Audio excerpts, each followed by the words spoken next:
एक मित्र ने पूछा है,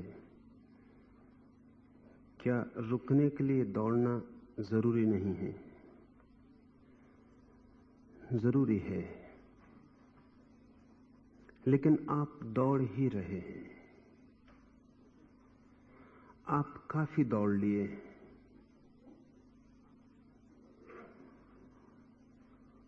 लंबे जन्मों की दौड़ आपके पीछे है, उसका ही आप परिणाम हैं। अब और दौड़ना जरूरी नहीं है। अब रुकना जरूरी है।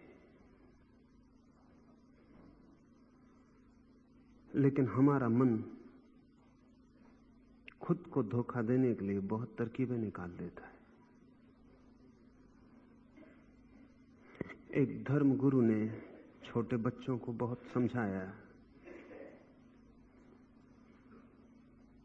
कि पाप से मुक्त होना हो तो प्रायश्चित्त करना चाहिए, प्रार्थना करना चाहिए, परमात्मा के समक्ष अपना अपराध स्वीकार करना चाहिए, कसम लेनी चाहिए कि दोबारा ऐसा अपराध नहीं करेंगे। बहुत समझाने के बाद उसने बच्चों से पूछा कि पाप से मुक्त होने के लिए क्या जरूरी है? तो एक छोटे बच्चे ने कहा, पाप करना जरूरी है।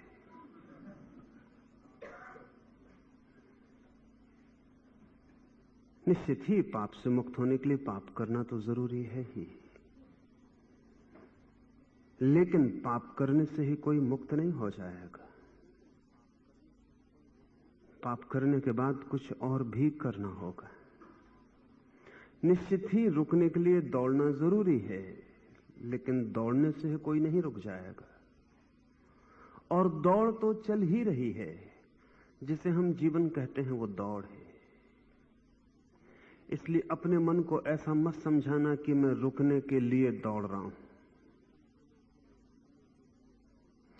रुकने को हम भविष्य के लिए स्थगित कर सकते हैं, कभी दौड़ने काफी फिर रुकेंगे।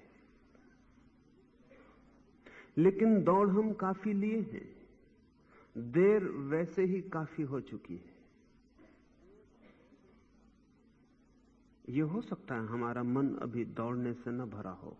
मन कभी भरता भी नहीं। जो भर जाए वो मन ही नहीं। मन तो दौड़ाता ही रहेगा। एक दिशा बदलेगा, दूसरी दिशा बदलेगा, एक लक्ष्य बदलेगा, दूसरा लक्ष्य बदलेगा। मन तो दौड़ाता ही रहेगा। लेकिन अगर ये दौड़ दुख हो, संताप हो, पीड़ा हो, और है, दौड़ सिवाय दुख के और कुछ हो नहीं सकती। लेकिन हमारे मन की तर्कना यह है कि हम सोचते हैं दुख इसलिए है कि हम थोड़ा धीमे दौड़ रहे हैं। जरा जोर से दौड़ें तो पहुंच जाएं मंजिल पर, दुख क्यों हो? या हम सोचते हैं कि दुख इसलिए है कि दूसरे हमसे तेज दौड़ रहे हैं, वो पहले पहुंच जाते हैं और हम चूक जाते हैं। या हम सोचते हैं कि दौड़ तो बिल्कुल ठीक है, रास्ता हमने गलत चुन लिया है जिस पर हम दौड़ रहे हैं। जो ठीक रास्ता चुन लेते हैं वो पहुंच जाते हैं। या हम सोचते हैं कि दौड़ तो ठीक ही है, रास्ता भी ठीक है, लेकिन जो हम पाना चाहते हैं विषय हमारी वासना का, शायद वो गलत है। धन को बदल लें धर्म से, संसार को बदल लें अध्यात्म से, तो फिर दौड़ पूरी हो सकती नहीं होगी। दौड़ ही गलत है। न तो रास्ते गलत हैं, न दौड़ने वाला गलत है, न दौड़ने का ढंग और गति गलत है, और न जिसके लिए हम दौड़ रहे हैं वो लक्ष्य गलत है। दौड़ ही गलत है। अगर लाओत्से को ठीक से समझें तो लाओत्से कहता है सक्रियता ही भूल है, दौड़ ही गलत है। रुक जाना और विश्राम और निष्क्रिय में डूब जाना ही सही है। इसलिए कोई सही दौड़ नहीं होती। लाओत्से के हिसाब से कोई सही दौड़ नहीं होती। दौड़ मात्र गलत है, रुकना मात्र सही है। कोई रुकना गलत नहीं होता। लाओत्से के हिसाब से कोई रुकना गलत नहीं होता, क्योंकि कोई दौड़ सही नहीं होती। सभी सक्रियताएं गलत हैं। निष्क्रियता ही परम स्वभाव है। एक दूसरे मित्र ने पूछा है कि आप सांसारिक वासना को और आध्यात्मिक वासना को एक ही कह रहे हैं। सांसारिक वासना तो क्षुद्र चीज है, आध्यात्मिक वासना तो बहुत ऊंची महत्व की बात है। और आध्यात्मिक वासना पानी हो तो सांसारिक वासना छोड़नी पड़ती है। लाओत्से को अगर समझेंगे तो लाओत्से कहता है कोई वासना सांसारिक नहीं होती, कोई वासना आध्यात्मिक नहीं होती। वासना संसार है और निर्वासना अध्यात्म। इसलिए सांसारिक वासना का कोई मतलब नहीं होता और आध्यात्मिक वासना का भी कोई मतलब नहीं होता। वासना ही संसार है। तो जब तक आप वासना में हैं तब तक आप संसार में हैं। वो वासना मोक्ष को पाने की हो तो भी आप सांसारिक हैं, और जब आप वासना में नहीं हैं तब चाहे आप संसार में ही हो, आप मोक्ष में हैं। इसे ऐसा समझें कि वासना का संबंध विषयों से, ऑब्जेक्ट से नहीं है। वासना का संबंध क्या आप मांगते हैं इससे नहीं है, मांगते हैं इससे है। आप क्या मांगते हैं ये असंगत है, इर्रेलेवेंट है। धन मांगते हैं, धर्म मांगते हैं, यश मांगते हैं कि मोक्ष मांगते हैं, मांगते हैं तब तक आप संसार में। जहां आप नहीं मांगते आप मोक्ष में। इसलिए मोक्ष मांगा नहीं जा सकता। जो नहीं मांगता है वो मोक्ष को पा जाता है। मोक्ष की वासना नहीं हो सकती। जिसकी वासना छूट जाती है वो मुक्त हो जाता है। तो मोक्ष किसी वासना का परिणाम नहीं है, किसी दौड़ की अंतिम मंजिल नहीं है मोक्ष। किसी भी दौड़ में रुक जाने का नाम मोक्ष है। किसी भी दौड़ में कोई ठहर जाए वो मुक्त हो गया। तो मोक्ष किसी यात्रा का गंतव्य नहीं है, अंत नहीं है। जहां रास्ता समाप्त होता है वो मंजिल नहीं है मोक्ष। जहां दौड़ नहीं रह जाती वही मोक्ष है। तो जहां भी आप रुक जाएं, रास्ते पर ही इसी वक्त रुक जाएं, वही मोक्ष है। जब भी चेतना ठहर जाती है, और वासना में चेतना कभी नहीं ठहरती। वासना का अर्थ ही है चेतना दौड़ती रहेगी। इसलिए लाओत्से सांसारिक और आध्यात्मिक वासनाएं नहीं मानता। इसलिए आध्यात्मिक लोगों को लाओत्से से बड़ी परेशानी होती, क्योंकि वो अपने मन में मान के बैठे हैं कि हमने सांसारिक वासना छोड़ दी और ऊंची वासना पकड़ ली। कोई वासना ऊंची नहीं होती, कोई जहर ऊंचा नहीं होता, कोई पाप ऊंचा नहीं होता। जहर बस जहर है।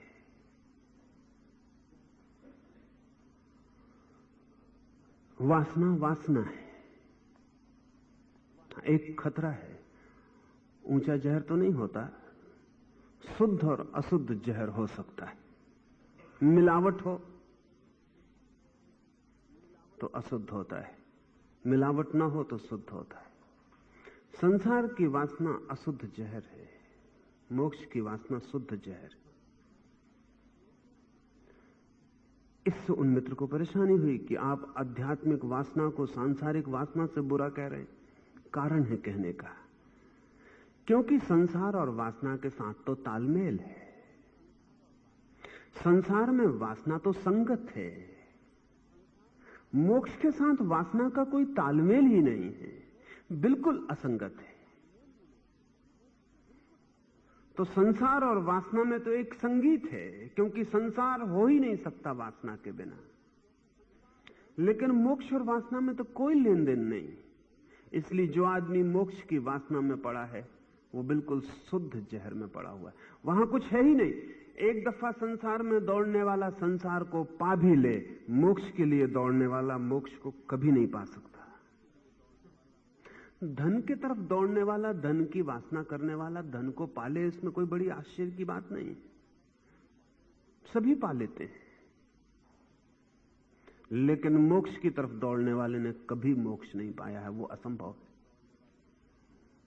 इसलिए जो आदमी वासना को मोक्ष की तरफ लगाता है वो तो बहुत खतरनाक काम कर रहा है। वो तो वासना को ऐसी जगह लगा रहा है कि वो कभी भी सफल नहीं हो सकती। संसार में तो सफल हो भी सकती है। संसार में वासना सफल भी होती है, असफल भी होती है, कोई पा लेता है, कोई नहीं पाता है। मोक्ष में वासना की सफलता का उपाय ही नहीं, क्योंकि मोक्ष का अर्थ ही निर्वासना है। मोक्ष और वासना में कहीं कोई संबंध नहीं जुड़ता है। इसलिए सांसारिक उतनी बड़ी भूल में नहीं है जितना तथाकथित आध्यात्मिक भूल में, क्योंकि वो जो खोज रहा है वो संभव है और आध्यात्मिक जो खोज रहा है वो असंभव है। तो एक आदमी अगर बाजार में बैठ के धन और यश खोज रहा है, असंभव की तलाश नहीं है, वो संभव है। लेकिन एक आदमी मंदिर में बैठ के परमात्मा को खोज रहा है, एक आदमी वन में बैठ के मोक्ष को खोज रहा है, वो असंभव को खोज रहा है। असल में परमात्मा खोजा नहीं जाता। जब खोज बंद हो जाती है तो वो यहीं मौजूद है। खोज के कारण ही वो दिखाई नहीं पड़ता। जैसे एक आदमी तेजी से दौड़ रहा हो इस कमरे में और खोज रहा हो, उसकी दौड़ के कारण ही चीज दिखाई ना पड़ती हो, उसकी तेज इतनी हो दौड़ की कुछ दिखाई ना पड़ता हो। जैसे एक आदमी बैलगाड़ी में सफर करता है तो आसपास के दृश्य दिखाई पड़ते हैं, फिर हवाई जहाज में सफर करता है तो डिटेल्स खो जाते हैं, फूल नहीं दिखाई पड़ते, वृक्ष नहीं दिखाई पड़ते, जंगल दिखाई पड़ते, विस्तार खो जाता है, सूक्ष्मताएं खो जाती। फिर एक आदमी रॉकेट में यात्रा करता है, तब जंगल भी खो जाते, तब कुछ दिखाई नहीं पड़ता। जितनी हो जाती है तेज गति उतनी ही दृष्टि अंधी हो जाती, फिर कुछ दिखाई नहीं पड़ता।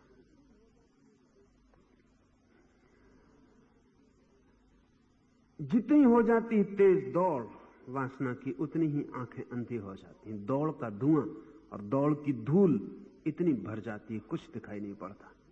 और जिसको हम खोज रहे हैं वो केवल तभी दिखाई पड़ता है जब आंखों पर कोई धुआं ना हो, कोई धूल ना हो, इतना विश्राम में हो मन कि जरा सी भी चहल पहल ना हो, जरा सी भी तरंग ना हो बाधा डालने को, सब हो शून्य, मन बिल्कुल झील की तरह शांत हो। तत्क्षण उसकी तस्वीर, तत्क्षण उसका प्रतिबिंब बन जाता है, तत्क्षण वो दिखाई पड़ने लगता है। तो लाओस से कहता है वासना संसार है, इसलिए कोई वासना आध्यात्मिक नहीं होती।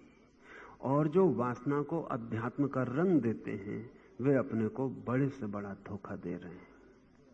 सांसारिक क्षम्य है, तथाकथित आध्यात्मिक अक्षम्य है, क्योंकि उन्होंने संसार की विधि को और परमात्मा पे लगाया हुआ है। विधि संसार की है,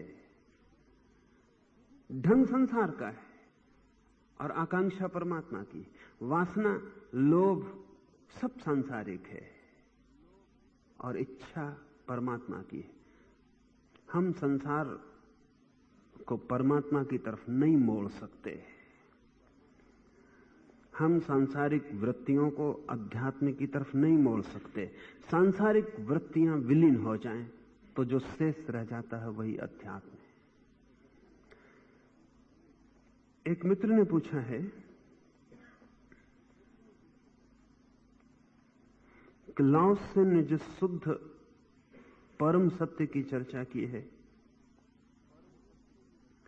धारणा मात्र को प्रक्षेप माना है और स्वभाव में ले जाने में धारणा मात्र से बाधा पड़ती है। इस परिप्रेक्ष्य में क्या धर्म या सत्य सदा हम साधारण लोगों की पहुंच के बाहर ही रहेगा? और क्या लाओस से कथित सरल सहज स्वभाव का आलिंगन अति दुर्लभ ही बना रहेगा?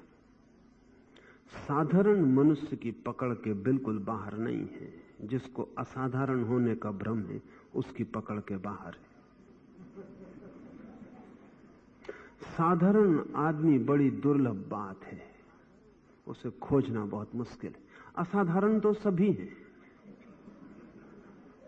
एक एक से पूछ के देख लें, सभी असाधारण है। ऐसा आदमी कभी आपको मिला जो साधारण हो? और अगर कभी कोई कहता भी है कि मैं साधारण हूं, तो वो कहता है मैं अति साधारण हूं। अति साधारण का मतलब साधारणों में भी मैं असाधारण। हर आदमी अपने को असाधारण मान के चलता है। साधारण कोई भी नहीं अपने को मान के चलता। लाओस से कहता है साधारण हो जाओ और तुम पालोगे। तुम्हारा असाधारण होना ही तुम्हारी बात है। असाधारणता क्या है हमारी? कोई आदमी धन ज्यादा कमा लेता है तो असाधारण है। कोई आदमी ज्ञान ज्यादा इकट्ठा कर लेता है तो असाधारण है। कोई आदमी त्याग ज्यादा कर लेता है तो असाधारण है। कभी आपने ख्याल किया, हमारी असाधारणता हमारे करने की मात्रा पर निर्भर होती है। तो जो जितना कर लेता है उतना असाधारण हो जाता है। और लाओस से कहता है न करने से पाया जाएगा वो सत्य। इसलिए असाधारण तो उसे कभी नहीं पा सकते, क्योंकि असाधारण का अर्थ ही होता है जिन्होंने कुछ किया है। साधारण उसे पालेंगे जिन्होंने कुछ भी नहीं किया है। लेकिन साधारण आदमी खोजना अति दुर्लभ है।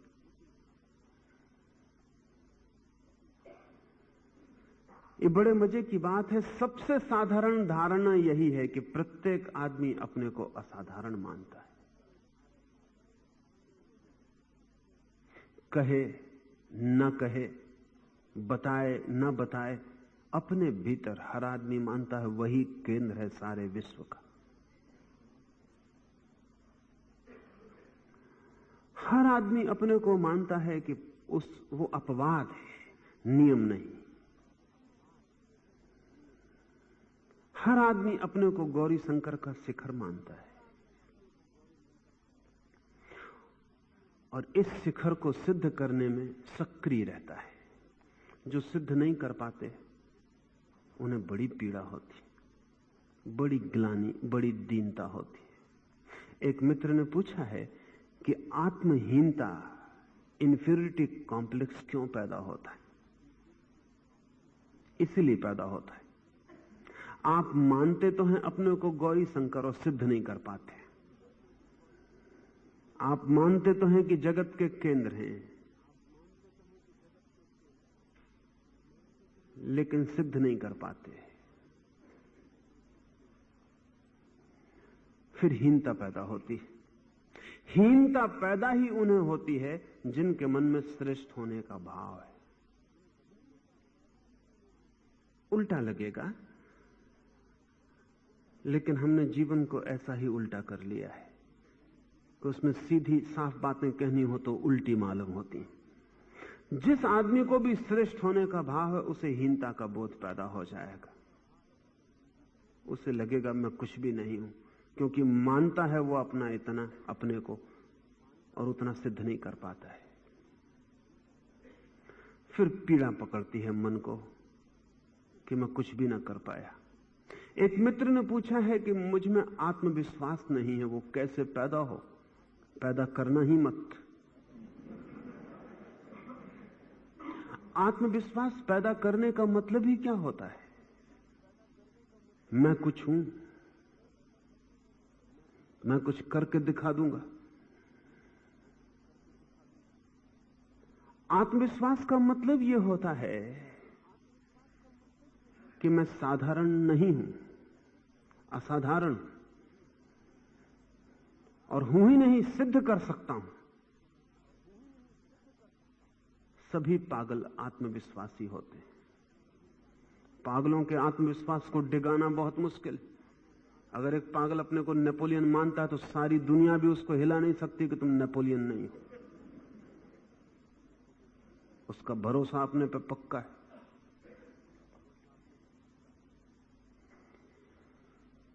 आत्मविश्वास की जरूरत क्या है? क्यों परेशानी होती है कि आत्मविश्वास नहीं? क्योंकि तुलना है मन में कि दूसरा आदमी अपने पे ज्यादा विश्वास करता है, वो सफल हो रहा है, मैं अपने पे विश्वास नहीं कर पाता, मैं सफल नहीं हो पा रहा हूं।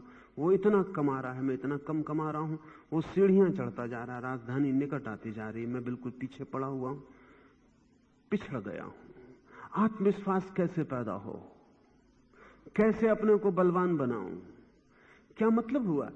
आत्मविश्वास का मतलब हुआ कि आप दूसरे से अपनी तुलना कर रहे हैं और इसलिए परेशान हो रहे हैं। आप हैं, दूसरा दूसरा है। अगर आप जमीन पे अकेले होते तो क्या कभी आपको पता चलता कि आत्मविश्वास की कमी? अगर आप अकेले होते पृथ्वी पर तो क्या आपको पता चलता कि मुझ में हीनता का भाव है, इंफीरियरिटी कॉम्प्लेक्स? कुछ भी पता ना चलता। तब आप साधारण होते। साधारण का मतलब आपको यह भी पता ना चलता कि आप साधारण हैं, सिर्फ होते। जिसको यह भी पता चलता है कि मैं साधारण हूं, उसने असाधारण होना शुरू कर दिया। आप हैं, इतना काफी है। आत्मविश्वास की जरूरत नहीं, आत्मा पर्याप्त है। आप हैं। क्यों तौलते हैं दूसरे से? फिर दिक्कतें खड़ी होंगी। किसी की नाक आपसे बेहतर है, दीनता पैदा हो जाएगी। किसी की आंख आपसे बेहतर है, दीनता पैदा हो जाएगी। किसी की लंबाई ज्यादा है, दीनता पैदा हो जाएगी। किसी ने मकान बड़ा बना लिया, दीनता पैदा हो जाएगी। फिर 1000 दीनताएं पैदा हो जाएंगी। फिर जितने लोग आपको दिखाई पड़ेंगे उतनी दीनताएं आपके भीतर पैदा हो जाएंगी। उनका जोड़ इकट्ठा हो जाएगा और आपकी मान्यता है कि आप हैं गौरी शंकर। अब बड़ी कठिनाई खड़ी होगी। आप हैं जगत के सबसे बड़े शिखर और हर आदमी जो मिलता है वो बता जाता है कि आप एक खाई हैं, एक खड्ड। तो आपकी ये स्थिति खड्ड खाई चारों तरफ, और आपका ये भाव कि मैं हूं गौरी शंकर का शिखर, इन दोनों के बीच जो खिंचाव पैदा होगा वही आदमी की बीमारी है, वही रोग है जिसमें हर आदमी सड़ जाता है, मर जाता है, मिट जाता है। दूसरे से तौलते क्यों हैं? बोकुजू से किसी ने आकर पूछा है कि मैं शांत नहीं हूं, आप शांत हैं। मैं अशांत हूं, आप शांत हैं। मैं कैसे आप जैसा हो जाऊं? बोकुजू ने कहा, अगर मैं भी किसी से पूछता कि मैं कैसा आप जैसा हो जाऊं तो कभी का अशांत हो गया होता। एक ही तरकीब है मेरी कि मैंने किसी से कभी पूछा नहीं कि मैं तुम जैसा कैसे हो जाऊं। मैं जैसा हूं, तुम जैसे हो तुम हो। इनमें मैंने कभी कुछ और बदलाहट न चाहिए। उस आदमी ने कहा कि मुझे ऊंची बातों की जरूरत नहीं, मुझे सीधा रास्ता बता दे। आप हैं शांत, मैं हूं अशांत, मैं शांत कैसे हो जाऊं?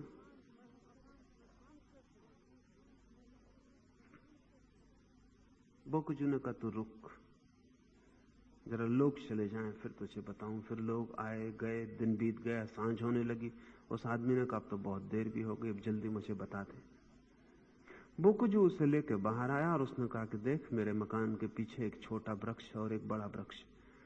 वर्षों हो गए मुझे इस मकान में रहते, मैंने कभी छोटे वृक्ष को बड़े वृक्ष से पूछते नहीं देखा कि तू बड़ा है, मैं छोटा हूं, मैं बड़ा कैसे हो जाऊं। इसलिए बड़ी शांति है। बड़ा बड़ा है, होगा बड़ा, छोटा छोटा है। और ये भी हम आदमी सोचते हैं कि ये छोटा है और ये बड़ा है। छोटे को छोटे होने का पता नहीं है, बड़े को बड़े होने का पता नहीं। इसलिए बड़ा सन्नाटा है, कभी कोई विवाद नहीं, कोई संघर्ष नहीं, कोई उपद्रव नहीं। मैं हूं, तू है, और ये तू छोड़ दे ख्याल कि तू दूसरे जैसा कैसे हो जाए। वो आदमी बोला कि कैसे छोड़ दूं, मैं बहुत अशांत हूं।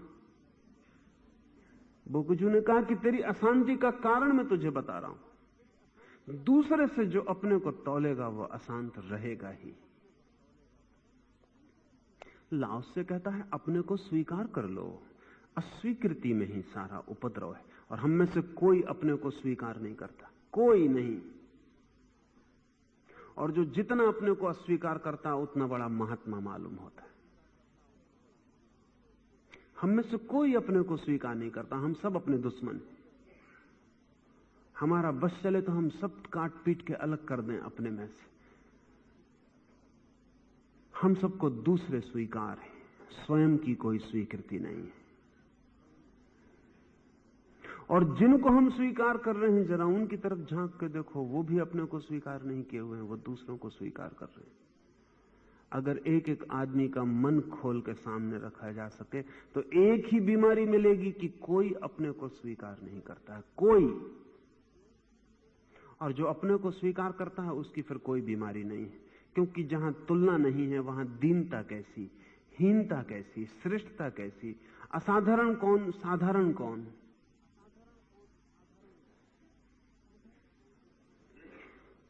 वो तो अच्छा है कि हम आदमियों से तुलना करते हैं, नहीं तो गुलाब में गुलाब का फूल खिला, हम छाती पीटे कि हम में अब तक एक फूल भी नहीं खिला, बड़े हीन हो गए। आकाश में चांद निकला है, हम आंसू बहा रहे हैं कि ऐसी रोशनी कभी हमारे चेहरे से ना निकली। वो तो अच्छा है कि हमने अपनी बीमारी आदमी तक ही सीमित रखी है। अगर हम फैला लें तो हमें कोई भी दीनहीन कर जाएगा। एक छोटी सी तितली उड़ रही होगी और उसके पंखों का रंग हमें हीन कर जाएगा।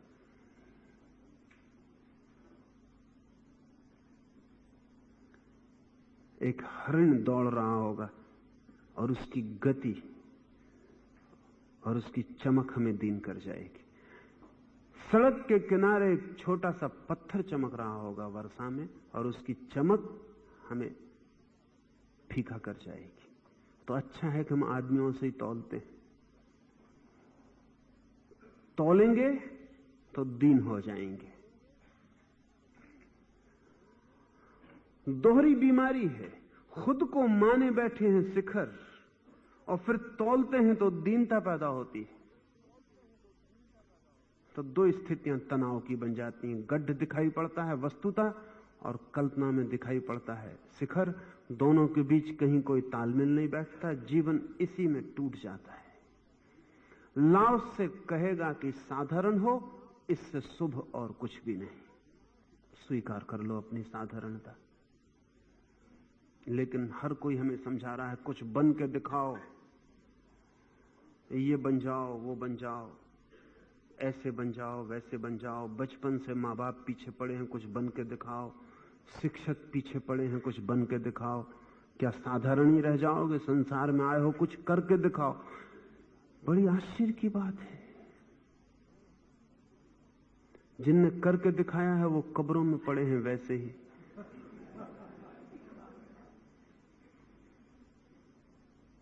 जिन्होंने नहीं करके दिखाया वो भी विश्राम कर रहे हैं कब्रों में।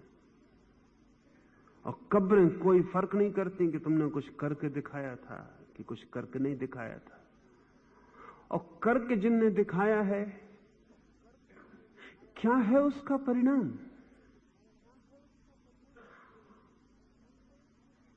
सपने में जैसे हम कुछ कर लें, ऐसा ही जीवन में कुछ करना है। सुबह जाग के सब मिट जाता है, पानी पर खींची गई रेखाओं से सब खो जाता है। लेकिन हर एक पीछे पड़ा है कुछ करके दिखाओ, क्योंकि करने को हम मानते हैं कोई गुण है। लाओस से कहता है न करना गुण है। इसका यह मतलब नहीं कि लाओस से कहता है कुछ करो मत। इसका यह मतलब नहीं कि रोटी कमाने मत जाओ। इसका यह मतलब नहीं कि नौकरी मत करो। इसका यह मतलब नहीं कि हाथ पैर मत हिलाओ। लाओस से कहता है कि न करने में ठहरे रहो, न करना तुम्हारा केंद्र रहे, और तुम्हारा जो करना निकले वो करने की दौड़ से नहीं, ना करने की स्वीकृति से निकले। तो तुम्हारी वासनाएं अपने आप कम होंगी, आवश्यकताएं रह जाएंगी, वासनाएं खो जाएंगी, जरूरतें रह जाएंगी। और आदमी की जरूरत इतनी कम है कि जिसका कोई हिसाब नहीं, और आदमी की वासना इतनी ज्यादा है कि जिसका कोई अंत नहीं। लाओस से कहता है अगर तुम साधारण अपने स्वभाव में जियो तो तुम उतना कर लोगे जितनी तुम्हारी जरूरत है। पशु पक्षी भी कर लेते हैं, आदमी कुछ ऐसा कमजोर नहीं, वे भी अपने लिए जुटा लेते हैं। लेकिन पशु करने से पीड़ित नहीं है, करते जरूर हैं, करने से पीड़ित नहीं है। कोई पशु कुछ होने की कोशिश में नहीं लगा है। सभी मोर एक जैसे मोर हैं, सभी तोते एक जैसे तोते हैं, अपना खा लेते हैं, पी लेते हैं, सो लेते हैं, गीत गा लेते हैं, नाच लेते हैं, आकाश में उड़ लेते हैं। कोई साधारण नहीं है, कोई असाधारण नहीं है, कोई छोटा नहीं है, कोई बड़ा नहीं है। करते तो वे भी हैं, लेकिन करने में कोई दौड़ नहीं है, और करने के पीछे सब कुछ लगा देने का कोई पागलपन भी नहीं है। आदमी भर पागल है। आदमी का करना महत्वपूर्ण हो गया है उसके विश्राम से भी ज्यादा। हम करते ही किस लिए हैं? आदमी करता इसलिए है कि कभी विश्राम कर सके, और अंत यह होता है कि विश्राम का मौका नहीं आता और करते करते ही समाप्त हो जाता है। लक्ष्य क्या है? डायोजनीस विश्राम कर रहा है, अपनी रेत में पड़ा हुआ, नग्न है। सिकंदर उसे मिलने गया और सिकंदर कहता है कि इतनी मौज, इतना आनंद, फिर भी मैं पूछता हूं कि मैं तुम्हारे लिए कुछ कर सकूं तो मुझे कहो। डायोजनीस ने कहा कि थोड़ा हट के खड़े हो जाओ। सूरज की रोशनी आती थी, तुम बाधा बन गए हो, और ज्यादा तुम क्या कर सकोगे? हम बड़े मजे में थे, रोशनी पड़ती थी सुबह की ताजी, तुम जरा बीच में आ गए, जरा हट जाओ। सिकंदर को बड़ी मुश्किल मालूम पड़ी। वो सोचता था कुछ करके दिखाएगा डायोजनीस को। कर सकता था, धन के अंबार लगा सकता था। और डायोजनीस ने क्या मांगा? सिकंदर ने कहा, डायोजनीस तुझे पता नहीं कि मैं कौन हूं? मैं हूं महान सिकंदर, कुछ मांग ले। डायोजनीस ने कहा, तुम्हारी बड़ी कृपा है कि तुम हट गए। इससे बड़ी और क्या बात हो सकती है कि मेरे और सूरज के बीच अब कोई भी नहीं। ये आवश्यकता वाला आदमी है, वासना वाला नहीं। इतनी आवश्यकता थी, इतनी जरूरत थी कि बीच से हट जाओ। बात खत्म हो गई। ये पक्षियों जैसा जी रहा है यार, उतनी ही निसर्ग में, उतनी ही सरलता में।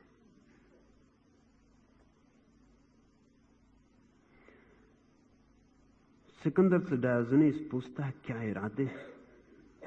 सिकंदर कहता है, दुनिया जीतूं, दुनिया जीतना चाहता हूं, सारी दुनिया जीतना चाहता हूं। डायोजनीस बोलता है, फिर क्या करोगे? सिकंदर कहता है, फिर विश्राम करूंगा। और डायोजनीस खूब खिलखिला के हंसता है। सिकंदर पूछता है, क्यों हंसते हो?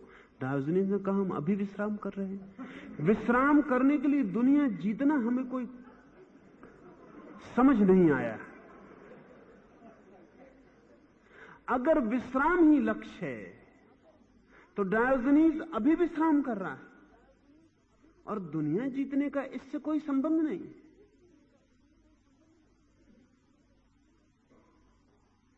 लेकिन सिकंदर, तुम भूल में हो, विश्राम तुम कर ना सकोगे, क्योंकि तुम्हें गणित का ही पता नहीं।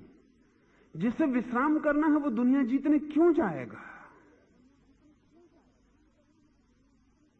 क्योंकि अगर दुनिया जीत के ही विश्राम हो सकता होता तो डायोजनीस विश्राम कैसे करता?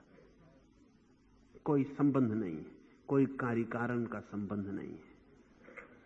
और मैं तुमसे कहता हूं कि तुम कभी विश्राम न कर सकोगे,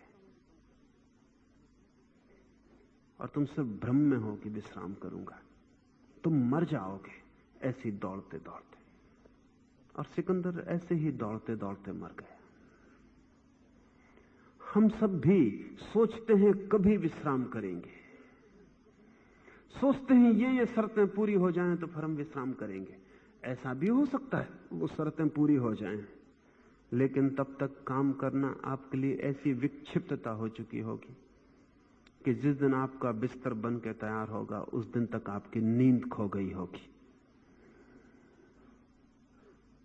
और जब तक आप भोजन जुटा पाएंगे तब तक भूख मर चुकी होगी। क्योंकि भोजन जुटाने में आदमी भूख की कुर्बानी चढ़ा देता है, और अच्छा बिस्तर जुटाने में आदमी नींद को समाप्त कर डालता है। नींद को चढ़ा देता है बलवेदी पर कि एक अच्छा बिस्तर मिल जाए। और अच्छा बिस्तर इसलिए मिल जाए कि उस पर सो सके। फिर जब बिस्तर मिल जाता है तो नींद नहीं होती, जब भोजन मिल जाता है तो भूख नहीं होती। इस दुनिया में दो तरह के दरिद्र लोग हैं, एक जिनके पास भूख है भोजन नहीं, एक जिनके पास भोजन है भूख नहीं। बर्नार्ड शॉ ने कहा है कि दुनिया में दो जातियां हैं, हैव्स और हैव नॉट्स। गलत है वो बात। दुनिया में दो जातियां हैं, have nots and have nots.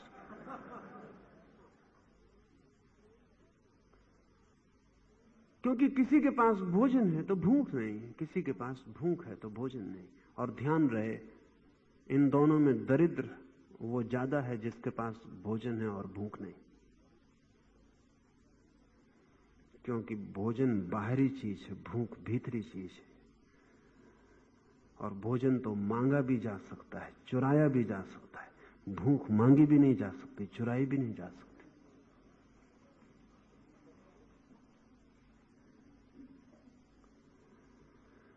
जिसके पास भोजन है भूख नहीं, उसके पास भीतर कुछ मर गया और बाहर कुछ इकट्ठा हो गया। और मजा यह है कि बाहर ये इकट्ठा उसने किया ही इसलिए था कि वो भीतर जो है उसका आनंद ले सके, लेकिन उसे ही बेच डाला बाजार में। जिसे बचाने निकले थे उसे बेच डाला। और आदमी निरंतर इस भूल से गुजरता है। आवश्यकता रह जाएगी अगर आदमी निष्क्रियता में प्रवेश कर जाए। सक्रियता नहीं खो जाएगी, लेकिन सक्रियता आवश्यकता के अनुपात में हो जाएगी, उससे ज्यादा नहीं।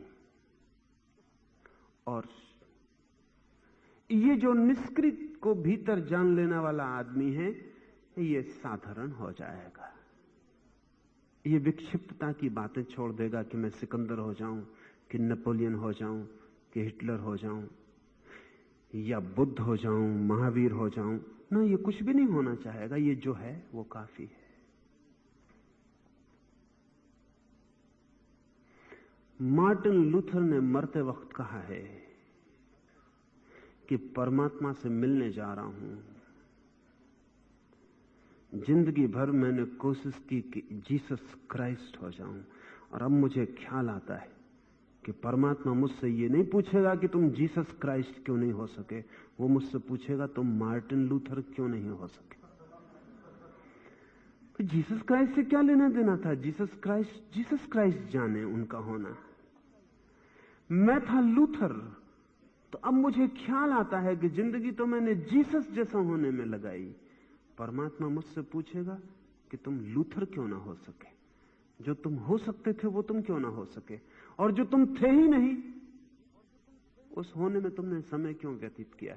परमात्मा किसी से भी नहीं पूछेगा कि तुम बुद्ध क्यों नहीं बने, महावीर क्यों नहीं बने, कृष्ण क्यों नहीं बने। वो यही पूछेगा कि तुम जो हो सकते थे वो भी तुम क्यों ना हो सके। नहीं हो पाते हम, क्योंकि हम कुछ और होने में लगे। जो हम हो सकते हैं वो हम हो नहीं पाते, और जो हम हो नहीं सकते हैं वो हम होने में लगे रहते। ऐसे जीवन चूक जाता है, सारा अवसर खो जाता है। फिर दीनता पैदा होगी, इंफीरियरिटी कॉम्प्लेक्स पैदा होगी, आत्मग्लानि होगी, लगेगा मैं कुछ भी नहीं हूं, उदासी घेर लेगी, विषाद पकड़ लेगा, और जिंदगी एक बोझ हो जाएगी, एक नृत्य नहीं। लाओस से जो कह रहा है वो एक नृत्य का जीवन है, लेकिन सहज। और जब कहते हैं, मैं कहता हूं कि लाओस से जब कह रहा है वो एक नृत्य का जीवन है, तो ये नहीं कह रहा है कि तुम निजिंस्की जैसे नाचो, कि तुम कोई बहुत बड़े नृत्यकार, कि तुम कोई उदय शंकर हो जाओ। तुम नाच सको आनंद से, ये काफी है। टेढ़ा मेढ़ा ही सही तुम्हारा नाच तुम्हारा हो,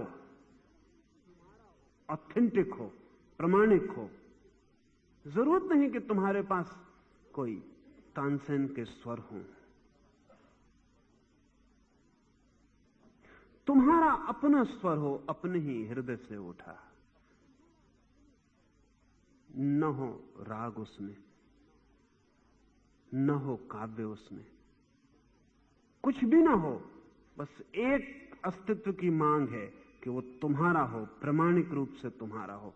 और परमात्मा के सारे आनंद की वर्षा उस पर हो जाती है, जो प्रमाणिक रूप से स्वयं है। तो लाओ से की सारी चिंतना असाधारण व्यक्ति के लिए नहीं है, और दूसरे धार्मिक परंपराओं में असाधारण व्यक्ति का बड़ा मूल्य है। लाओसे के लिए तो साधारण व्यक्ति का ही मूल्य है। ऐसे हो जाओ जैसे हो ही नहीं, तुम्हारा पता भी किसी को क्यों चले।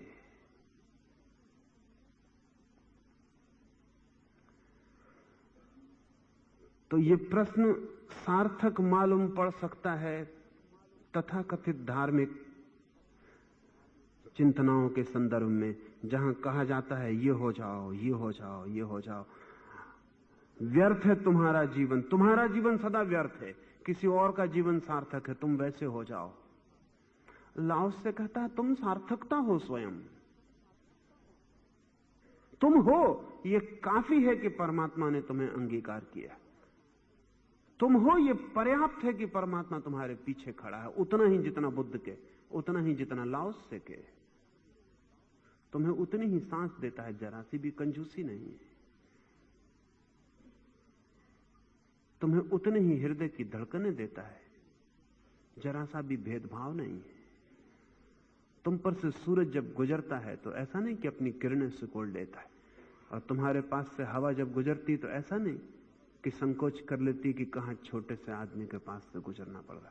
पूरा अस्तित्व तुम्हें उसी तरह अंगीकार करता है जैसे किसी और को, लेकिन तुम ही अपने को अंगीकार नहीं करते, तब अस्तित्व भी क्या कर सकता है। लाओस से कहता है असाधारण साधारण की बात ही बकवास है, तुलना ही व्यर्थ है, कंपैरिजन ही अर्थहीन है। कोई ऐसा है, कोई वैसा है, इनमें नीचे ऊपर कोई नहीं है, भिन्नताएं हैं, श्रेष्ठताएं नहीं हैं जगत में। इसे थोड़ा ठीक से समझ लें, जगत में श्रेष्ठताएं और हीनताएं नहीं है, जगत में भिन्नताएं हैं। बुद्ध तुमसे भिन्न है। ऊंचे नीचे की बात बिल्कुल फिजूल है, और अगर वे खिल सके हैं फूल की भांति तो इसीलिए कि उनकी किसी से कोई तुलना उनके मन में नहीं। वे किसी से ऊंचे नहीं होना चाहते, किसी से नीचे नहीं होना चाहते, दूसरा उनकी दृष्टि में ही नहीं है। वे अपने को खोल लिए, और तुम्हारी तकलीफ यही है कि तुम्हें बुद्ध परेशान कर रहे हैं, महावीर परेशान कर रहे हैं, कृष्ण परेशान कर रहे हैं, क्राइस्ट परेशान कर रहे हैं। कैसे मैं कुछ और हो जाऊं जो मैं नहीं हूं, यही नरक है। कैसे मैं वही हो जाऊं जो मैं हूं, यही स्वर्ग है। और जिस दिन ये ख्याल ही मिट जाता है, ये होने की बात ही, बिकमिंग की बात ही मिट जाती है कि मैं कुछ हो जाऊं जो हूं, जिस दिन बीइंग ही रह जाता है, उस दिन मोक्ष है। लाओस से तो साधारण आदमी के बड़े पक्ष में है, वो महामानवों के पक्ष में नहीं है, वो मनुष्य के पक्ष में है, विशेषणहीन मनुष्य के पक्ष में। नोबडी, जिस पर कोई विशेषण नहीं, उसके पक्ष में।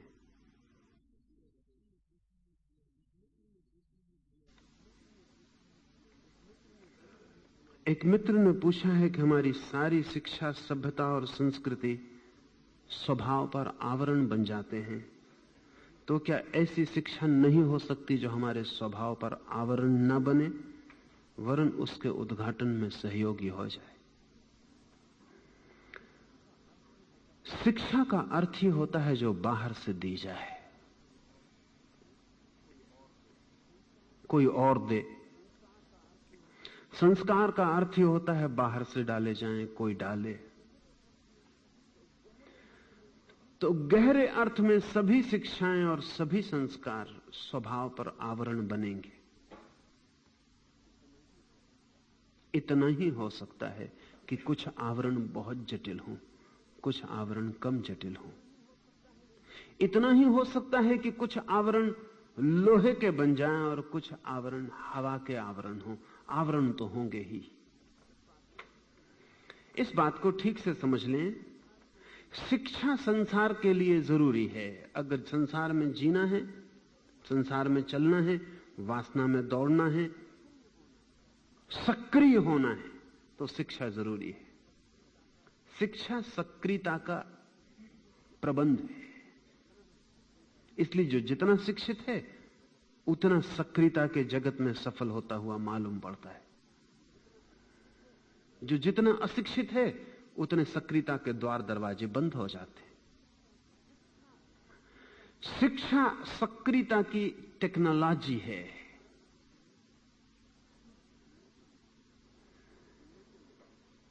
लेकिन स्वभाव में जाने के लिए किसी शिक्षा की कोई जरूरत नहीं।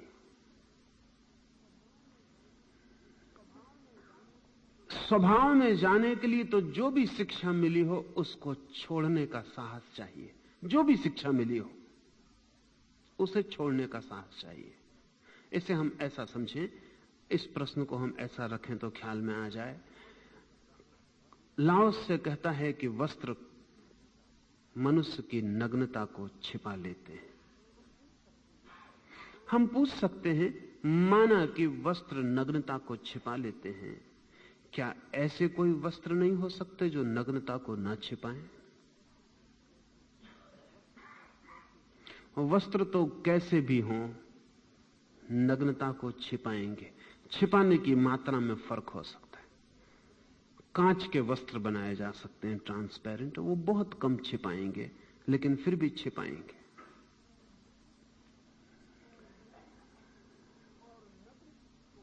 और नग्न किसी को होना हो तो कैसे भी वस्त्र हो उसे उतार कर रख देने होंगे, चाहे वो लोहे के हों और चाहे कांच के हों,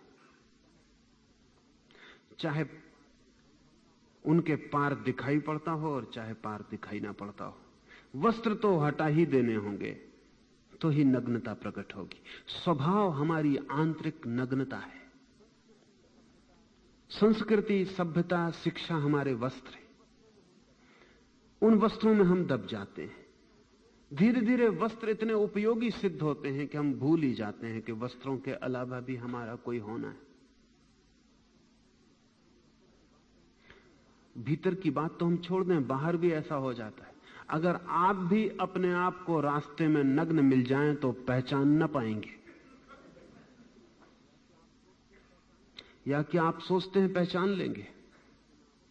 अचानक एक दिन आप अपने दरवाजे से निकलें और आप ही अपने को दरवाजे पर नग्न मिल जाएं,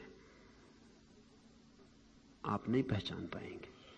हम अपने को भी अपने वस्त्रों से ही पहचानते हैं। जर्मन कंसंट्रेशन कैंप्स में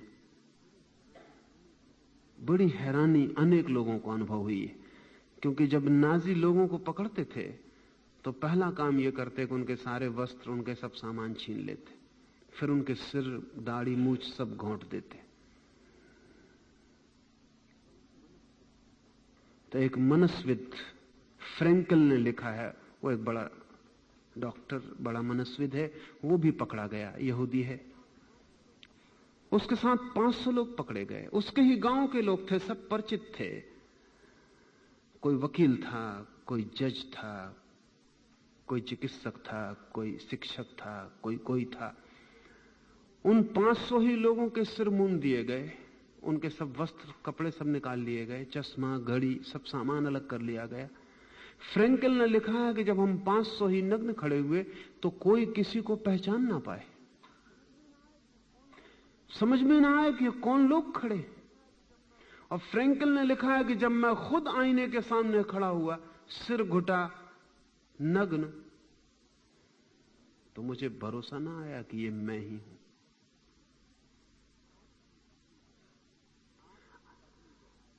आपकी अपनी जो आइडेंटिटी है, आपका जो अपना तादात्म्य है, वो आपके वस्त्र हैं, बाहर भी। जरा देखें एक मजिस्ट्रेट को और एक चोर को नग्न खड़ा कर दें, फिर बता दें कौन मजिस्ट्रेट है कौन चोर।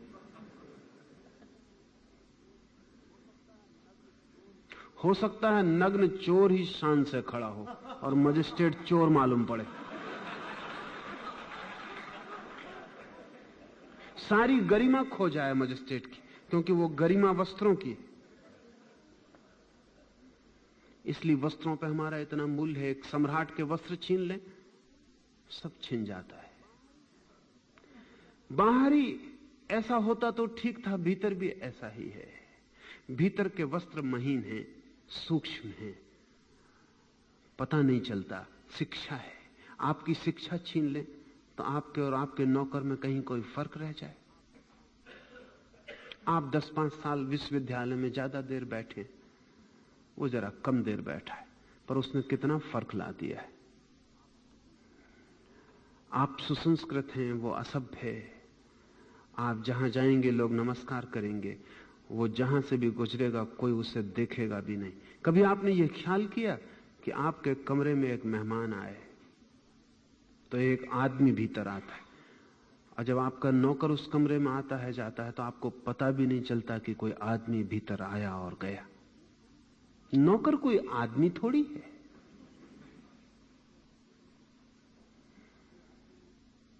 नौकर कोई आदमी नहीं है। फर्क क्या है आपकी आदमियत में और उसकी आदमियत में? इतना ही कि आप स्कूल की बेंचों पर थोड़ी देर ज्यादा बैठे,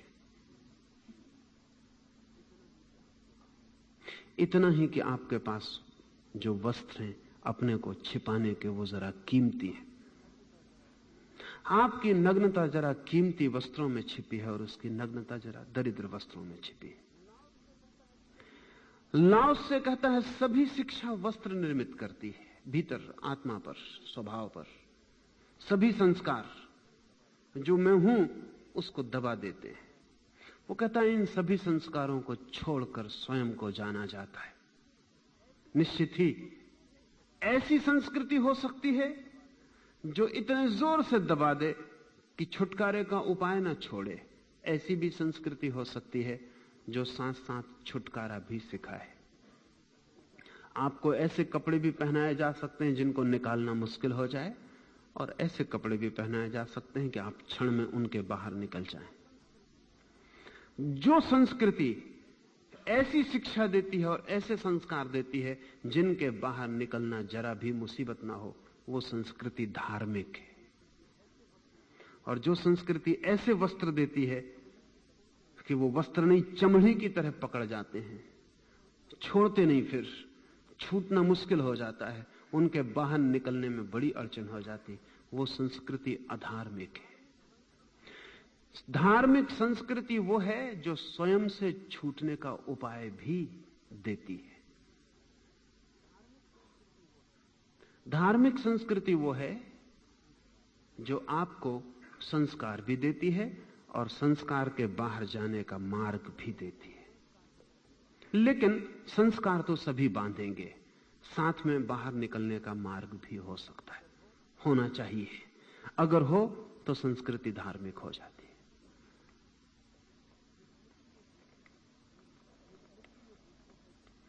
एक मित्र ने पूछा है कि पूर्व धारणा बनाकर स्वयं में प्रवेश करने पर सरल स्व का उद्घाटन संभव नहीं। बताएं कि पूर्व धारणा के बिना स्वबोध के प्रति प्रवृत्ति संभव है क्या? क्या जिज्ञासा का मूल कारण वस्तु तत्व का पूर्व ज्ञान नहीं है? इसको ही कहते हैं पूर्व धारणा। यह प्रश्न पूर्व धारणा से भरा हुआ है। जैसे वो कहते हैं पूर्व धारणा बनाकर स्वयं में प्रवेश करना संभव नहीं, ये माना हुआ हो गया। प्रवेश करके देखा है?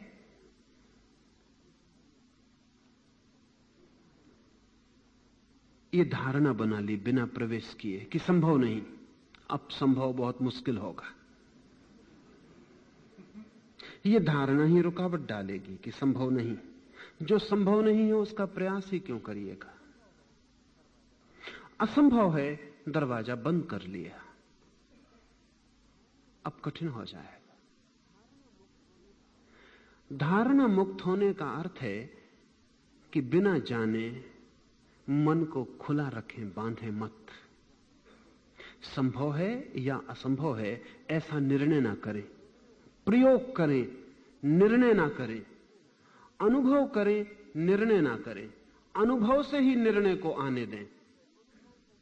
निर्णय से अनुभव को मत निकालें, क्योंकि अगर पहले ही तय कर लिया तो फिर प्रयोग की वैज्ञानिकता समाप्त हो गई। आप तो पहले ही तय कर लिए हैं कि क्या होने वाला है, अब जानने को कुछ बचा नहीं। और अब आपका ये जो मन है पूरी कोशिश करेगा वही सिद्ध करने का जो इसने मान लिया है। हम सब अपने मन को सिद्ध करने में लगे रहते हैं। जो मान लेते हैं वो सही निकले, बड़ी खुशी होती। एक मित्र मेरे पास आए थे, उन्होंने कहा गीता में आपको सुना तब तो मन को बड़ी खुशी हुई, अभी लाओस से में सुनते तो उतनी खुशी नहीं होती बल्कि थोड़ी बेचैनी होती। गीता में सुना तो मन को खुशी हुई क्योंकि गीता पहले से ही माने बैठे थे, तो लगा होगा कि ठीक वही कह रहे हैं जो मैं मानता हूं। चित्त को बड़ी शांति मिलती। मेरे अहंकार में एक और ईंट जुड़ गई, मकान और थोड़ा बड़ा हुआ। अगर कोई ऐसी बात पता चले कि मकान की एक ईंट खिसक गई और नींव हिलने लगी तो बेचैनी होती है। हम सत्य की तलाश में थोड़ी ही हैं, हम अपने ही मन की तलाश में हैं। हमारा मन सिद्ध हो जाए और सब बुद्ध, महावीर, कृष्ण, कबीर हमारे गवाही हो जाएं। गवाही अदालत में जैसे आदमी गवाहियां खड़ी कर देता, ये 12 गवाह खड़े हैं मेरे, ऐसा हमारा भी मन है कि महावीर, बुद्ध, कृष्ण, क्राइस्ट हमारे गवाह की तरह खड़े हो जाएं और कहें कि तुम बिल्कुल ठीक हो, तुम ठीक हो, ये सारे लोग कह दें तो चित्त बड़ा प्रसन्न होता है। लेकिन ये लोग बड़े गड़बड़ हैं। ये आपको ठीक करने की इन्हें जरा भी चिंता नहीं है। जो ठीक है वही ठीक है, चाहे उसमें आपको मिटना ही क्यों ना पड़े। लेकिन ध्यान रखें, उनकी दया बड़ी है। अगर आपको ठीक कह दें तो आप बीमार ही बने रहोगे, आपकी बीमारी और बढ़ेगी, समर्थित हो जाएगी तो और बढ़ेगी। आप कोई भी धारणा जब तय ही कर लेते हैं तो फिर सत्य की खोज उसी क्षण बंद हो गई। सत्य की तरफ जाने का अर्थ ही है कि मैं निष्पक्ष जा रहा हूं। लेकिन उन मित्र ने पूछा है कि अगर हम इसको मान ही ना लें कि आत्मा भीतर है तो आत्मा को जानने की प्रवृत्ति ही क्यों पैदा होगी। उनका ख्याल है कि जिज्ञासा तभी पैदा होती है जब हमें पता हो कि कुछ है। लेकिन जिज्ञासा ये भी तो हो सकती है कि हमारे मन में ख्याल उठे कि कुछ है या कुछ नहीं है। आप इस कमरे के बाहर से निकले,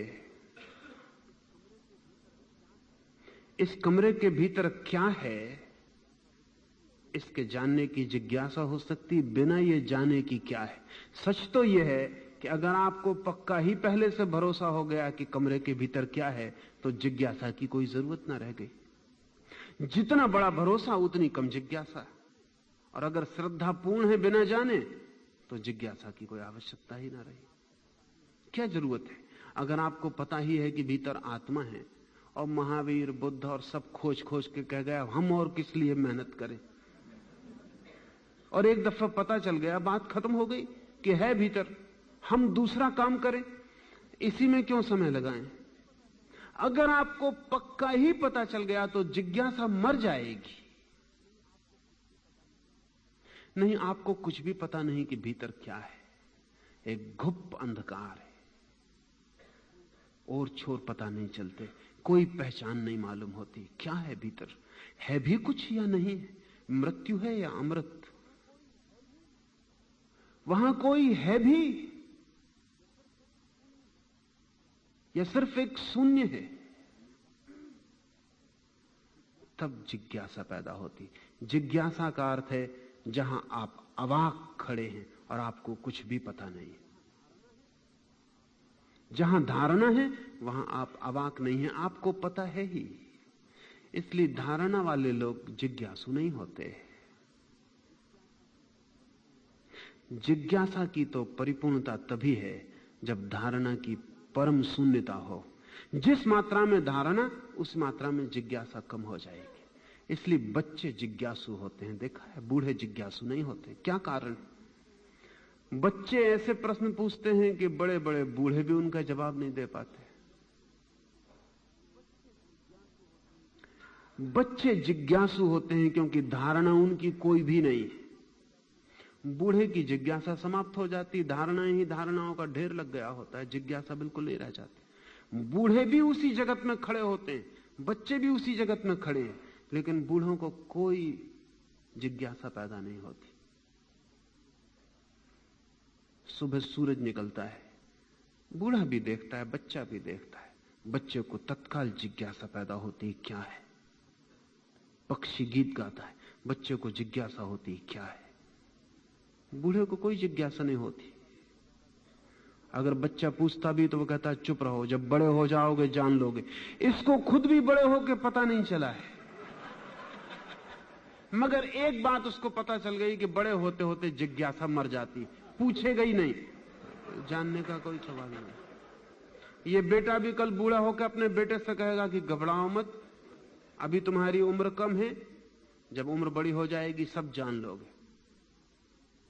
लेकिन जिनकी उम्र बड़ी है उनको क्या पता है, कुछ पता नहीं, सिर्फ उनकी जिज्ञासा मर गई। उनकी जो ताजगी थी पूछने की वो खो गई, जो खोजने की आकांक्षा थी वो मर गई। ढेर सिद्धांतों के उनके पास हो गए, हर चीज का उत्तर उनके पास है, प्रश्न उनके पास एक भी नहीं है, उत्तर उनके पास सब है। प्रश्न उनके बिल्कुल खो गए हैं, जानकारी बहुत उनके पास हो गई है। इसलिए बूढ़े के भीतर शरीर ही बूढ़ा हो जाए ये तो स्वाभाविक है, लेकिन ये आत्मा का बूढ़ा हो जाना है। शरीर तो बूढ़ा हो ये स्वाभाविक है, लेकिन अगर किसी बूढ़े के भीतर शरीर बूढ़ा हो और बच्चे जैसी जिज्ञासा जारी रहे तो बुढ़ापे से ज्यादा सुंदर और घटना जगत में दूसरी नहीं है। क्योंकि तब बच्चे जैसी ताजी ओस सुबह की भीतर होती और जिंदगी के अनुभव कचरे की तरह दबा नहीं पाते और जिंदगी की धारणाएं राख नहीं बन पाती। तो वैसे बूढ़े की आंखों में बच्चा झांकता है, और जिस दिन अनुभव हो बूढ़े का और जिज्ञासा हो बच्चे की, उस दिन व्यक्ति सत्य के निकटतम होता है। लेकिन हमारी तकलीफ यह है कि हम सोचते हैं कि अगर हमें पहले से पता ही नहीं तो हम खोजने ही क्यों जाएंगे। खोजने जाने का मतलब ही यह होता है कि पता नहीं है, इसलिए हम खोजने जाते हैं। धारणा हत्या है स्वयं की, और सत्य से बचने का उपाय है। कहा है उन्होंने, क्या जिज्ञासा का मूल कारण वस्तु तत्व का पूर्व ज्ञान नहीं? अगर पूर्व ज्ञान ही है तो जिज्ञासा तो फिर मूढ़ता होगी।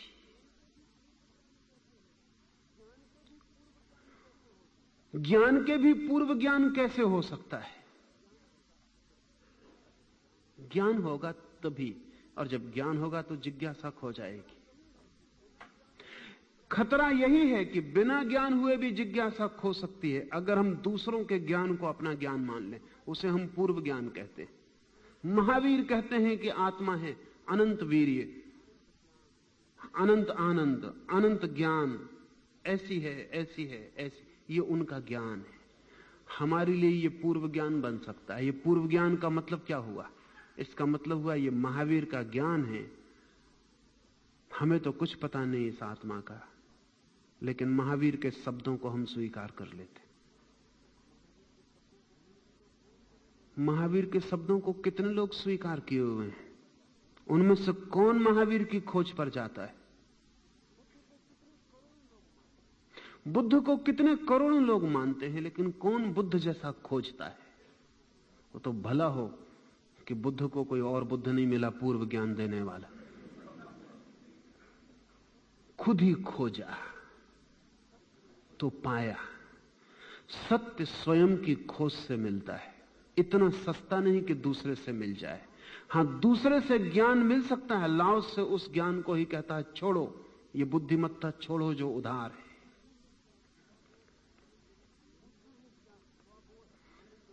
पूछा है क्या स्वबोध आनंद रूप नहीं है?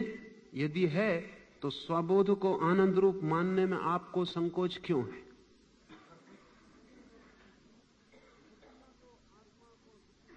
श्रुतियां तो आत्मा को स्पष्ट रूप से आनंद स्वरूप मानती, श्रुतियां मानती होंगी। जिन्होंने कहा होगा उन्होंने जाना होगा, जिन्होंने जाना है उन सभी ने कहा है कि वह आनंद रूप है। लेकिन खतरा तो वहां शुरू होता है कि जिन्होंने नहीं जाना वो भी मान लेते हैं कि वह आनंद रूप है। खतरा जानने वालों का नहीं है, खतरा सुनने वालों के साथ है। आप भी मान के बैठ जाते हैं कि आनंद रूप है, आपको ना आनंद का पता है कि आनंद क्या है, आनंद रूप का क्या अर्थ होगा, ना आत्मा का पता है कि आत्मा क्या है, ना आनंद का पता है कि आत्मा क्या है। लेकिन यह वाक्य बड़ा सुरुचिकर लगता है कि आत्मा आनंद रूप है। इसका अर्थ क्या होगा? दुख आपने जाना है, सुख की कभी कोई झलक पाई होगी, आनंद की तो कोई झलक आपको नहीं। तो जब भी आप समझते हैं कि आत्मा आनंद रूप है, आप सोचते हैं खूब सुख, सदा सुख रहेगा, ऐसी कुछ होगी। आपके लिए आनंद का अर्थ सुख का ही विस्तार हो सकता है, सघन सुख होगा, कभी समाप्त न होने वाला सुख होगा, यही आपकी धारणा हो सकती। आनंद का सुख से उतना ही संबंध है जितना दुख से, दोनों से कोई संबंध नहीं। आत्मा का भी पता नहीं, आनंद का भी पता नहीं, लेकिन शब्द सुनते सुनते लगता है कि पता हो गए, आत्मा आनंद है। इसको दोहराते रहें बैठ के, आत्मा आनंद है, आत्मा आनंद है, उससे कुछ भी नहीं होगा। लाओसे की दृष्टि ये नहीं है कि आत्मा आनंद नहीं है। लाओसे ये कह रहा है कि हम कुछ ना कहेंगे कि आत्मा क्या है, तुम ही जाओ और जानो। हम इतना ही कहेंगे कि तुम कैसे जा सकते हो, हम ये ना कहेंगे कि जाने पर तुम्हें क्या मिलेगा, क्योंकि तुम इतने धोखेबाज हो कि बिना जाए यहीं बैठ के रटने लगोगी कि आत्मा आनंद, आत्मा आनंद है, और बार बार पुनरुक्त करके अपने को ही सम्मोहित कर लोगे और ये भूल ही जाओगे कि तुम पहुंचे नहीं हो, तुम्हें कुछ भी पता नहीं है। सत्य क्या है, इसे कहने से आपको शब्द सुनाई पड़ते हैं, सत्य सुनाई नहीं पड़ता। शब्द सुनाई पड़ते हैं और बार बार सुनने से शब्द परिचित हो जाते हैं, और परिचित शब्द खतरनाक है। यहूदियों में एक प्रथा है, और कीमती प्रथा है, कि परमात्मा का नाम न लिया जाए।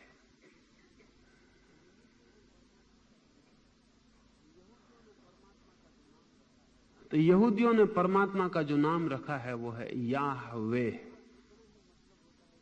उस शब्द का इतना ही मतलब होता है कि जिसका कोई नाम नहीं।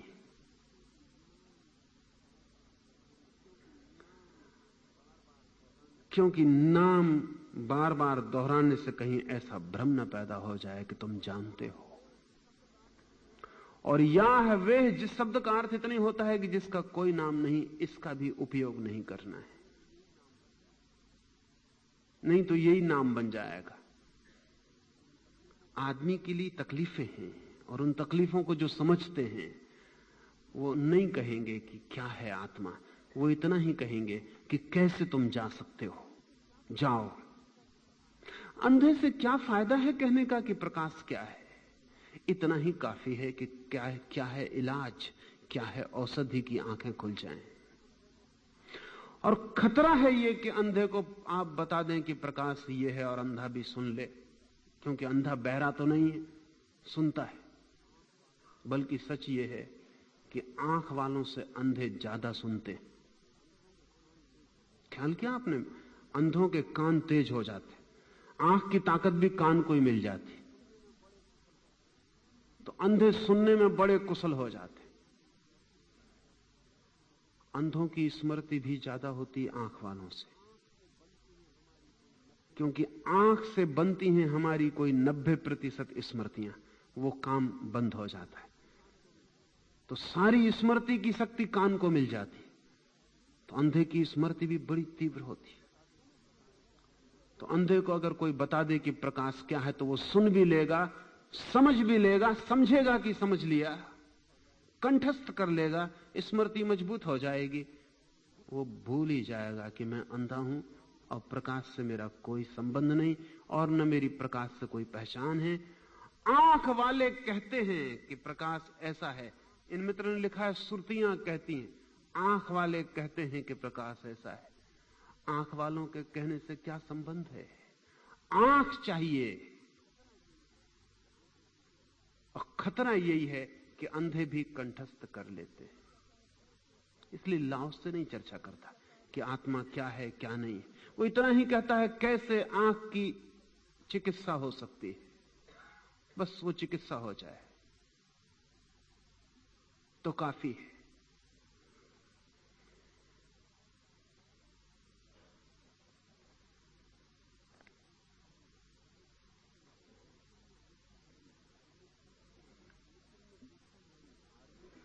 एक मित्र ने पूछा है हम धार्मिक ही क्यों हों,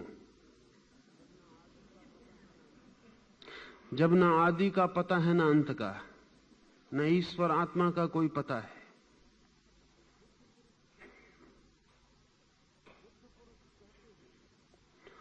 बुद्ध पुरुष कहते हैं जिस सत्य की बात यदि वो सत्य है तो वो सभी को उसका अनुभव क्यों नहीं करवा पाते? कोई नहीं कहता आपसे कि आप धार्मिक हो, कम से कम लाओस से तो नहीं कहेगा, क्योंकि धार्मिक लोगों ने इतने उपद्रव किए हैं कि आप ना हो तो अच्छा है।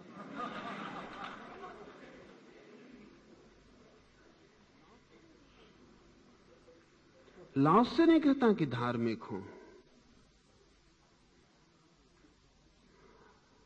लाओस से तो इतना ही कहता है कि जो आप हैं वही हो। आप पूछ सकते हैं कि वही हम क्यों हो? क्योंकि वही आप हो सकते हैं, और कुछ होने का उपाय नहीं। हां, और कुछ होने की आप कोशिश कर सकते हैं, उस कोशिश में जीवन व्यर्थ हो सकता है। लेकिन आप कह सकते हैं कि हम जीवन को व्यर्थ क्यों ना करें।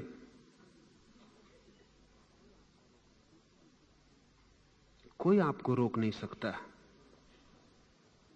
और इसलिए बुद्ध पुरुष भी हार जाते हैं और आपको सत्य का ज्ञान नहीं करवा पाते, क्योंकि आप कहते हैं हम सत्य का ज्ञान क्यों करें। बुद्ध पुरुष भी क्या कर सकते हैं? कह सकते हैं जो आनंद उन्हें उपलब्ध हुआ है, जो शांति उन्होंने पाई है, जो प्रकाश उन्हें मिला है, उसकी प्यास जगाने की चेष्टा कर सकते हैं। वो प्रकाश तो नहीं दे सकते, लेकिन प्यास जगाने की चेष्टा कर सकते। लेकिन आप ये भी कह सकते हैं कि क्यों हमारी प्यास जगाने की चेष्टा कर रहे हैं। लेकिन आप थोड़ा समझने की कोशिश करें। अगर आप धार्मिक नहीं होना चाहते हैं, आप यहां पहुंच कैसे गए? आपको ये प्रश्न पूछने का ख्याल क्यों आया? कोई बेचैनी है भीतर जो आपको यहां तक ले आई, और आपने इतनी कृपा की और प्रश्न लिखा, इतना कष्ट उठाया? कोई बेचैनी है भीतर? एक बात तय है कि आप कुछ खोज रहे हैं, नहीं तो आने का कोई कारण नहीं, प्रश्न पूछने का कोई कारण नहीं, कोई खोज है। आप क्या खोज रहे हैं? बुद्ध उसी को धर्म कहते हैं, लाओस से उसी को ताओ कहते हैं। आपको पता हो या ना पता हो, आप धर्म खोज रहे हैं।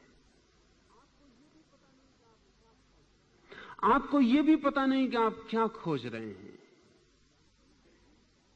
थोड़ा अपने भीतर जांच पड़ताल करें, क्या है आकांक्षा, क्या है तलाश। हमें यह भी तो पता नहीं कि हम कौन हैं, क्यों हैं, किस वजह से हैं। हमारा होना बिल्कुल अकारण मालूम होता है, इस पृथ्वी पर जैसे कोई अचानक फेंक दिए गए। क्यों है?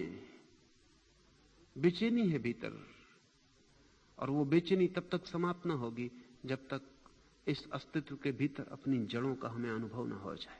जब तक हम इस अस्तित्व और अपने बीच एक संबंध को न जान ले, तब तक हमें बेचैनी जारी रहेगी। धार्मिक होने का और क्या अर्थ है? शब्दों में जाने की कोई जरूरत नहीं है। धार्मिक होने का इतना ही अर्थ है, वो आदमी जिसने अस्तित्व और अपने बीच संबंध खोज लिया, जिसने विराट और अपने बीच नाता खोज लिया, जो अब इस जगत में एक परदेसी अजनबी स्ट्रेंजर नहीं है। ये जगत उसका परिवार हो गया, ये चांद तारे और सूरज उसका परिवार हो गए। अब वो अपने घर में है। धार्मिक होने का क्या मतलब है? धार्मिक होने का मतलब है कि हम कहीं परदेश में नहीं भटक रहे हैं, हम किन्हीं अजनबी लोगों के बीच में नहीं हैं। ये जगत हमारा घर है। लेकिन मकान घर नहीं होता। मकान तो सभी है। कौन सा मकान घर होता है आपका? जिसके बीच और आपके बीच एक आत्मिक स्थापित हो जाता है, जिसके बीच और आपके बीच एक आंतरिक मिलन हो जाता है, तब मकान घर हो जाता है। अधार्मिक आदमी संसार में रहता है और धार्मिक आदमी परमात्मा में।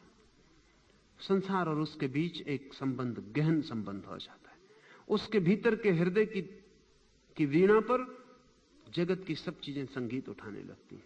सूरज फिर पराया नहीं है और चांद तारे फिर दूर नहीं है। सभी कुछ अपना है और सारा विराट ब्रह्मांड अपना घर है। ऐसी जो प्रतीति है वो धार्मिकता है।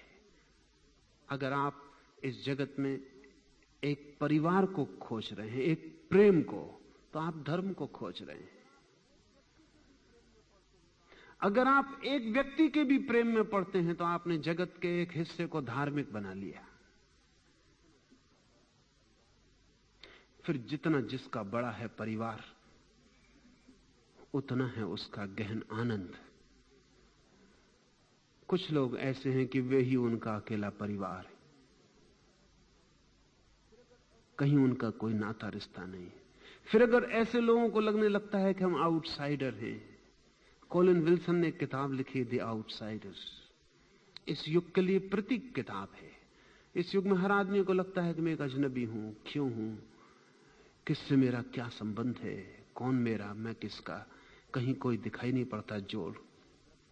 उखड़े उखड़े लोग, जैसे वृक्ष को जमीन से उखाड़ दिया हो और हवा में लटका दिया हो, वैसे हम हैं। धार्मिक होने का अर्थ है जड़ों की खोज। सिमोन वेल ने किताब लिखी, the need for the roots. इस सदी में थोड़े से धार्मिक व्यक्तियों में वो महिला भी एक थी। उसने लिखा कि धर्म जो है वो जड़ों की तलाश है।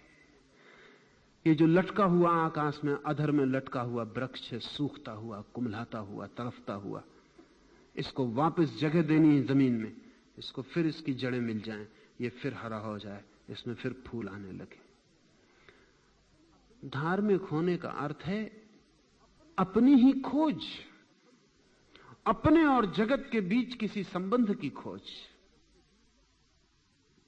अपने और जगत के बीच किसी गहन प्रेम की खोज। मैं नहीं कहता कि आप धार्मिक हो जाएं, लेकिन इस जमीन पर एक भी ऐसा आदमी नहीं जो धार्मिक नहीं होना चाह रहा है, भला वो इंकार ही क्यों ना कर रहा हो। एक आदमी ऐसा खोजना मुश्किल है जो धार्मिक ना होना चाह रहा हो। धर्म को वो शब्द क्या देता हो, ये उसकी मर्जी। वो अपनी आकांक्षा को क्या रूप आकृति देता हो, ये भी उसकी मर्जी। लेकिन मुझे अब तक ऐसा एक आदमी नहीं मिला जो धार्मिक होने की तलाश में नहीं है।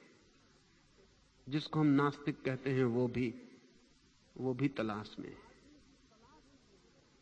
असल में आदमी की तलाश ही यही है कि वो इस जगत में कोई असंगत और व्यर्थता तो नहीं है, इस जगत में कोई उखड़ी हुई चीज, व्यर्थ की चीज तो नहीं है, इस जगत में उसके होने की कोई अर्थवत्ता है या नहीं, कोई सिग्निफिकेंस वो है, तो इस विराट में उसका कोई मूल्य है। इस जगत में मूल्य की खोज धर्म है। आप हैं, आपका कोई मूल्य है इस जगत में। कीमत हो सकती है, मूल्य कोई है आपका इस जगत में। अगर आपका कोई मूल्य है तो उसका अर्थ हुआ कि यह जगत आपके भीतर से विकसित हो रहा है, ये विराट चेतना की धारा आपके भीतर से विकासमान हो रही है। ये पूरा जगत आपको चाहता है, आपके हुए बिना अधूरा होता है। आप न होते तो ये जगत अधूरा होता, कुछ कमी होती, कुछ खाली जगह होती। आपने इस जगत को भरा है। इस जगत और आपके बीच कोई गहरा लेन देन है। प्रतिपल ये जगत आपको दे रहा है और आपसे ले रहा है। आप और जगत के बीच एक गहरा अंतर्मिलन है। इस अंतर्मिलन की खोज ही धर्म है। पर मैं नहीं कहता कि आप धार्मिक हो जाएं। दुनिया में कोई किसी के कहने से कभी धार्मिक नहीं हुआ है, बल्कि इतने लोग जो अधार्मिक दिखाई पड़ते हैं, ये बहुत चेष्टा करने का फल है। चार्ल्स डार्विन ने अपने आत्मसंस्मरणों में एक बड़ी हैरानी की बात लिखी है। उसने लिखा, कुछ चीजें ऐसी हैं कि जो चेष्टा करने से विपरीत परिणाम लाती। उसने कहीं ये पढ़ा था, वो तो वैज्ञानिक आदमी था डार्विन। उसने सोचा बिना प्रयोग किए कैसे, तो उसने अपने पड़ोस के 10 जवान लड़कों को बुलाया।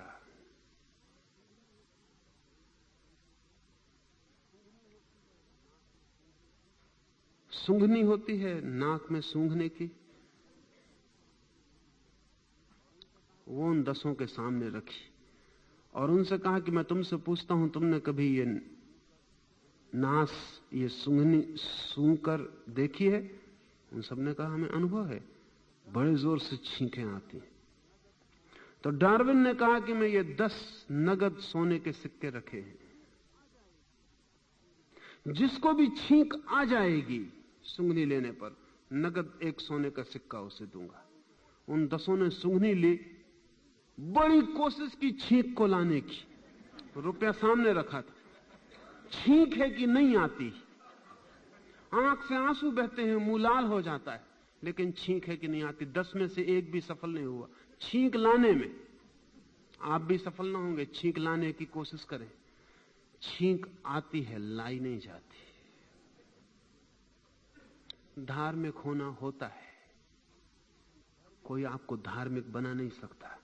इसलिए धर्म गुरुओं ने मिला के पृथ्वी को अधार्मिक बना दिया। धर्म गुरुओं की चेष्टाओं का फल यह कि किसी को छींक ही नहीं आती, सब आने की कोशिश में लगे। लेकिन मैकेनिज्म है, कुछ चीजें हैं जो सहज हो तो ही होती हैं, चेष्टा से हो नहीं होती। और लाओस से इसलिए सहज पर जोर देता है। वो कहता है ये जो परम सत्य है जीवन का, ये सहज होता है। तुम जितने सहज हो जाओगे ये छलांग लग जाएगी, तुम जितनी चेष्टा करोगे उतनी ये छलांग असंभव है। आज इतना ही।